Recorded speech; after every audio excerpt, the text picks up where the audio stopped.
mga kasamut-sari Pinay in Taiwan. Hello mga ka-brothers, mga ka-sisters. Ito na naman po, maghahatid na naman po ko ng isang budget ulam para sa lahat. Alam niyo po, nung namalengke po ako sa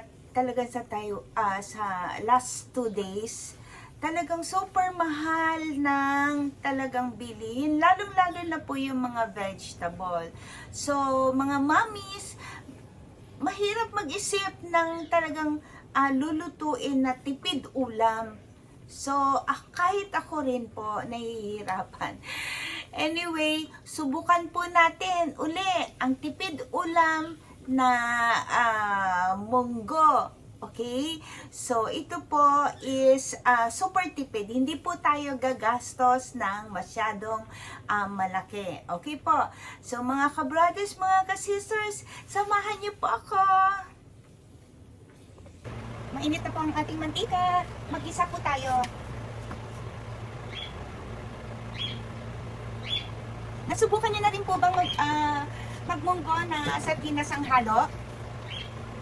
Actually, nung nasubukan ko na po siya before, napakasarap po ng lasa. So this time, subukan po uli natin. Pero actually, pasok na pasok talaga sa mga budget natin, mga misis.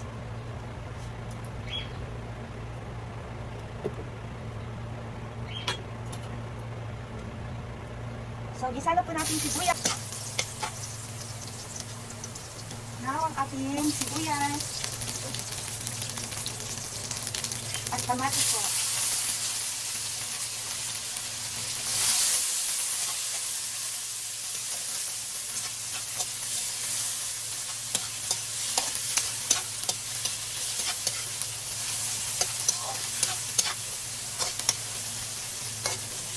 Ituin po natin yung ating kamatis ng maigi.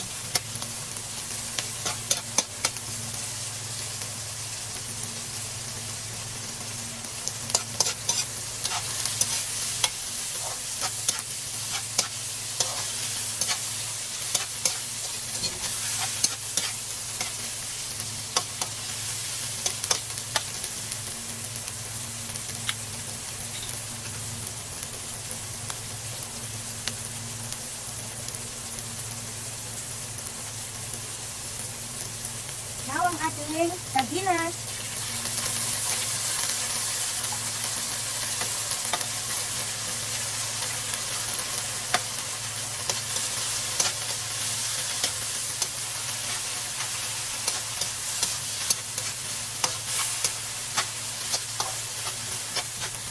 Yung munggo po, napakuluan ko na po siya. Medyo malambot na po yung munggo.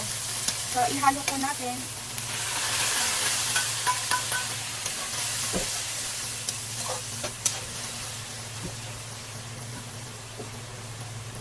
Mag-add po tayo ng water kasi yung ating munggo is malambot naman na siya, kaya lang as in kulang pa po siya ng konti pang lambot.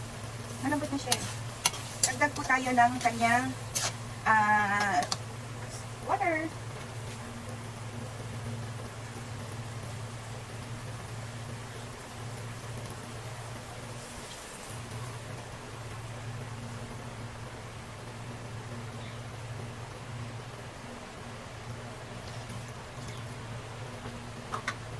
And then, maglagay na po tayo ng pampalasa, ang patis,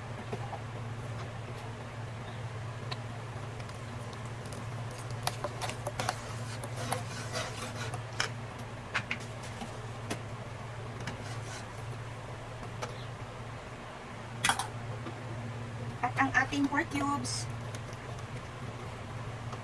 Siyempre po, hindi po lahat, konti lang po ako. Konti lang po akong mag-pork cubes talaga.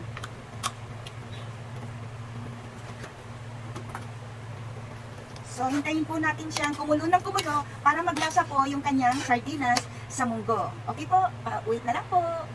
Ito po, nakulo na po siya. Kanina po, nilagyan ko po siya ng sili. Alam niyo naman po, kung mahilig ako sa sili. Dinudurog ko po yung kamatis. Tikman po natin. Ay, napakasarap po. Ando doon na po yung gusto kong anghang niya. malambot na po yung kanyang munggo. So, lagayin na po natin ang ating pechay.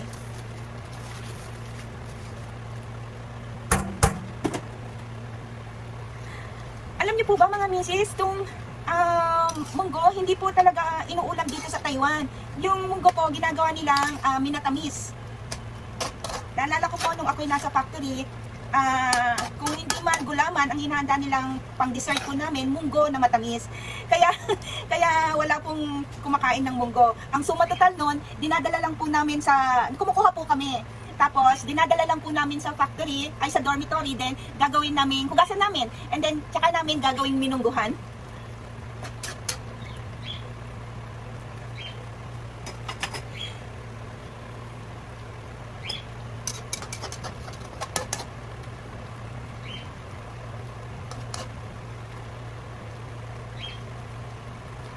Lutuin lang po natin yung pechay.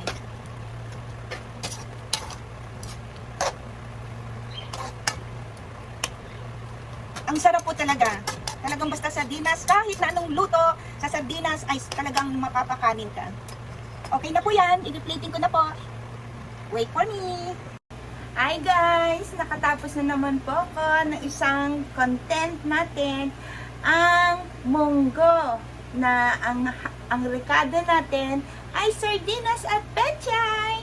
So, sa tingin nyo ho ba, magkano lang ang nagastos ko dito? Kayang-kaya ng bulsa. So, ito po, I hope na nagustuhan nyo po. So, amoy pa lang, napakasarap na. So, subukan po natin. Magkuha po tayo ng kanin. Nag-sign po ako para lang dito. Okay po. So, subukan po natin. Ito po, nakakuha na po ako ng aking kanin at ang munggo. So, try po natin.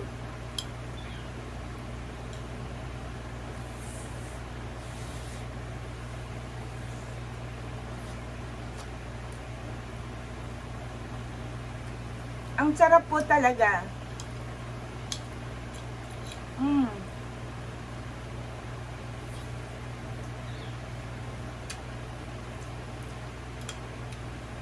Masarap po. Nako, magugustuhan po ng pamilya ninyo. At tipid na tipid sa budget po talaga.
Ang sarap po mga misis, mga ka-brothers, mga sisters.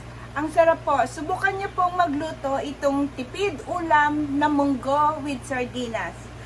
Okay po, sana po na nagustuhan niyo po ang aking content for today. Maraming salamat po sa mga nakapag-subscribe na at sa mga hindi pa po nakakapag-subscribe. Please like and subscribe my YouTube channel. Ang Samut Sari Pinay sa Taiwan. Okay po? Maraming salamat po. God bless us all.